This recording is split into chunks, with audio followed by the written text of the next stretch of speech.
নির্দেশে আজকে সরকারি আসন ছাত্রদলের আমাদের মাঝে উপস্থিত রয়েছে আমাদের অর্থ কলেজের আমাদের বাংলাদেশ জাতীয় ছাত্রদলের পক্ষ থেকে ফ্যাসিস্ট সরকার শেখ হাসিনা পালিত লাঠিয়াল বাহিনী লীগ সন্ত্রাস লীগ তাদের হামলায় আবরার ফাহাদ যে নৃশংস হত্যাযজ্ঞ চালিয়েছিল আবরার ফাহাদকে তার তীব্র নিন্দা জানাই এবং দোষীদের সর্বোচ্চ শাস্তি ফাঁসি দাবি করি।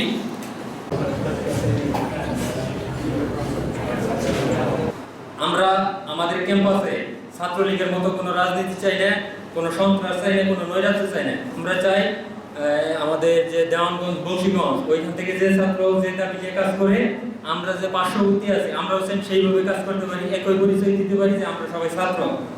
এই চর্চা এই সংস্কৃতি নিয়ে আমরা আশা মহল কলেজে ছাত্র রাজনীতি করতে পারি এই আশা এবং প্রত্যাশা ব্যক্ত করে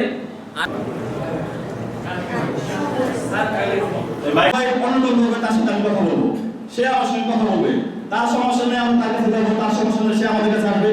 এরকম রাজনীতি আমরা চাই। আমরা চাই না যে একটা হলরুমে বা আশীর্বাদ করে যে একটা রুমে কুক্ষিগত ভাবে ফ্যাসিস্ট সরকারের যে ছাত্রলীগ যে রাজনীতি করেছে এইভাবে আগামী দিনে যাতে আর কোনো ছাত্র সংগঠন রাজনীতি করতে না পারে এই বিষয়ে আমরা তো সবাই একমত, তাই না? সকলকে জাতীয়তাবাদী ছাত্র দল পক্ষে আয়োজিত আজকের এই অনুষ্ঠানে